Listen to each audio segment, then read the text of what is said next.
Hey everybody, this is Bryce03. Just want to do another review. Not that I've done a lot of them, but this one is going to be on guns. Specifically, what I use for big game hunting here in Newfoundland, Canada. So when I wanted to get into hunting when I was a kid, me and my brother and my father, all we had was the old British Enfield 303s. And from Newfoundland, relatively historically, everybody's a fisherman and stuff like that. So your parents had if you were the average person, an average family, your parents either had a lever action old 30-30 that was been passed down from generation to generation, or something like more commonly a war rifle that was used in the Second World War, like the Enfield 303. My father had one that passed to my brother, and I had one. Being a kid, a young feller, just out of school, saved up. I spent $120 on it. 303s are for they're okay for what they are, but they're like outrageously outdated, if that's even a word. Anyway, so later on in life, I dealt with that, and it is what it is. You got to work with what you got, kind of thing, until you can move up and get more better job and more savings and whatnot. And so later on in life, I was fortunate enough to be in a position to buy a new gun. Now, I researched all the guns that I could afford. That was everything from Remington, Marlins, Winchesters, Savage, and there's a few others. But I saw a lot of Browning. Now I know Brownings are traditionally they're pricey, and they are, but I wanted a bigger caliber, but I wanted a gun that if I invested a few dollars, I never had thousands to invest in a rifle. I'm just a average guy like everybody else. I'm not rich. So from the review, all the countless hours I've had having a few beer and get online and YouTube videos, and to all those who do their the gun reviews and the ammo reviews and do take your time, and you're spot on. Hats off to you. But to all of the reviews that I've different products, I wanted something that was reliable, it's going to last, and had the creature comforts that I liked. Okay, so what I settled on was the Browning XBolt. Now it's just the composite model, just the basic. Okay, I'll show it to you. Okay, and here it is. I know everybody's standing with this, so I'll take the mag out. And empty mag. I'll open the bolts. As you can see here, she's clear, safe. So as the composite model, it's got the DuraTouch coating, so it's not a slick, slippery. Your hands actually, you got it. If you're going, you slip and fall and in some mud or some shit, and you're, at least this hand is on here, and you grip, you hit the ground, whatever else happens, you're not letting go of that. It's not like a cheap plastic slippery, the fiberglass, the cheaper ones, right? So that's what I like about that. Let's see. All I got stuff on here, like I got a cheek pad here, the buttstock pad. I got a scope from, cover my scope, but that's just add-ons to my personal preference. The action is smooth. I know there's a lot I've seen online. There's a lot of reviewers that don't like the trigger. Thinks it's a little bit heavy, but I think that's user preference. There's some hunters, sportsmen out there who like a crisp trigger. This one is about middle of the road. in my, my personal opinion. It's not a heavy trigger. I don't like heavy triggers, not for, because I tend to do up here sometimes. If you get in a situation where a few years ago I made a 432 yard shot on a moose and took it down, I don't think I would have been able to do that with a rifle that had a heavy set trigger.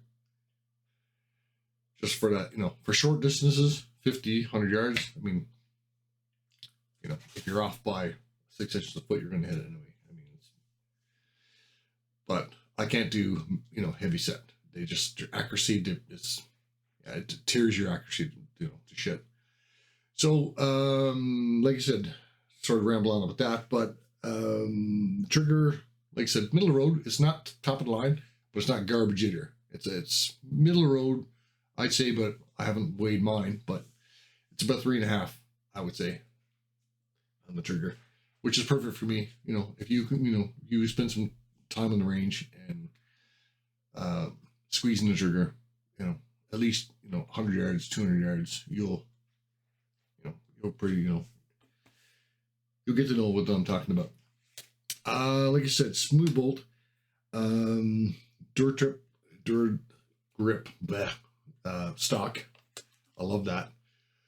Now, couple of things that I don't like. One, the metal on it. It's as long as you got it on hunting, you come back and you immediately take a cloth, wipe it down, and take a little spray or something like that, and just make sure it's dry, and wipe it down, put it against some heat or something like that, and just keep it, let it dry. You'll be fine. I forgot to dry mine down one night. Woke up next morning and I had an anchor. It took me an hour to spray clean it and get a surface rust off it. Maybe that's because it's just a black bluing barrel. At the time when I bought this one, I wanted the stainless steel one to prevent, that, because where I hunt up here, it's always going across bogs and ATV roads, and there's water, and I'm assuming it's like anywhere else, I guess, in the world. You're going to get rain, and it's going to be moisture and mud and all the rest of shit you're going to get on your guns. Yeah, I wasn't impressed with that. But like I said, after it happened once, it never happened again, because as soon as I brought it back to the camp, wiped it down, put it fairly within 10 feet of the wood stove we got going, and just let her dry, and she was fine. Never had any rust issues after that. But that could be indicative of just bluing across all, I'm sure, they're all like that. Hear a lot of people shit on the remedies for that, but they're all like it. That, and my biggest gripe I got with this gun, and this is a tack driver. I cloverleaf, I can cloverleaf a dime. I've done it time and time again. I'm not shitting you, at 100 yards with this gun. But my biggest gripe, and it pisses me fucking severely off for the money I pay for the gun. I'm sure there's a lot of hunters around the world who have this XBolt. Even the basic XBolt like this one is, and the $3,000, the tungsten, pro models, all have this bloody polymer mag. Okay, this is my second one. First one, the little groove here, that little notch there, where allows you, with the latch reliever, you take it, haul it out. That broke. Okay, while hunting, had to get a pocket knife and pop it out. And when I noticed that, at the same time, it was there's a seam like glued together. It started coming apart on the seam. Right on the bottom there. So I got a new one. This one's been through a full hunt, unloaded and unloaded at the range, stuff like that. It's perfect. No complaints with this one. Knock on wood. Yeah, so I don't know why, and maybe it was because to keep the cost factors down, but every other gun company out there who makes a metal magazine, hats off to you. That's the way it should be done. polymers, I don't know. And they're not, I mean, I wouldn't give two shits if they were like 10 or 20 bucks to replace. But up here where I live, they're almost $100 each. Something that this is a mag, so you know the long magazine one. So there's a Magnum caliber I got, and 3 rounds. And I put it in. You know, it's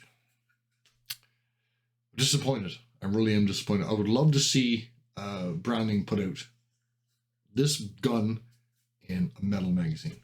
Okay, but that major gripe aside, I've shot lots of moose with this, and fairly accurate. She's a great, like I said, tack driver. Get yourself a good, you know, spend.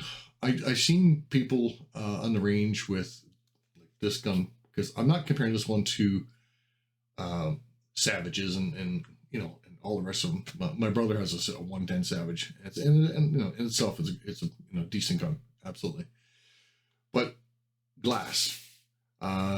This gun here, I know this is a review on this gun, but if you're going to buy this gun, spend a bit of money on glass. I mean, don't go dirt cheap, you know. I got the Vortex Crossfire on this one. It's $300, $250, $300.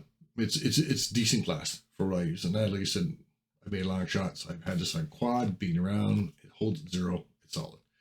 So if I've seen people complain about this gun, the Browning XBolt, with using it with cheap glass and saying it's not, the gun's not accurate. I mean, I'm shooting at moose and I'm shooting at targets, can't hit nothing. I zero in, you know, and I've had a few shots and loses to 0, and you know, I think it's the gun. No, it's not the gun. Glass. Unscrew it, throw it in the trash, get something decent, put on it, zero it in, you'll be fine. Because Browning XBolt, for the money, this up here I paid about $1,000 tax in Canada, in Newfoundland, for this one.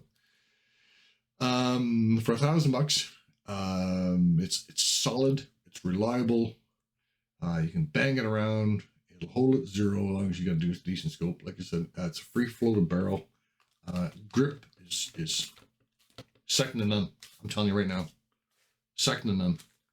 Like, you're not, you know what I mean? Like, you stick on it, right? You're not losing it. Yeah, so it's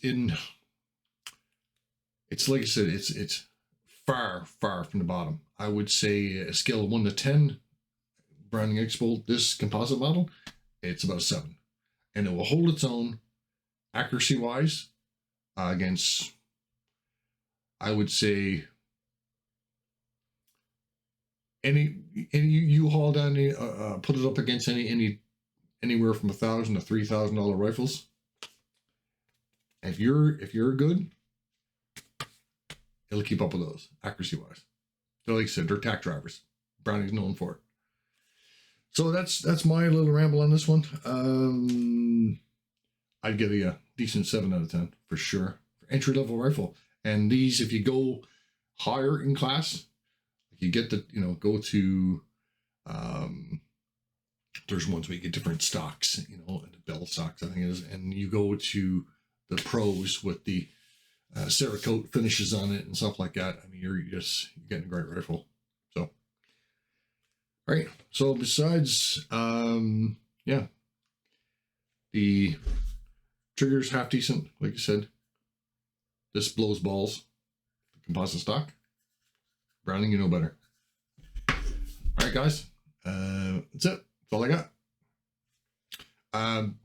I don't usually say this, but I'm trying to grow my channel. So if you see it, please like and subscribe. And send me a note on the bottom there, and I'll subscribe right back to you. Okay. Cheers, guys, and have a good one.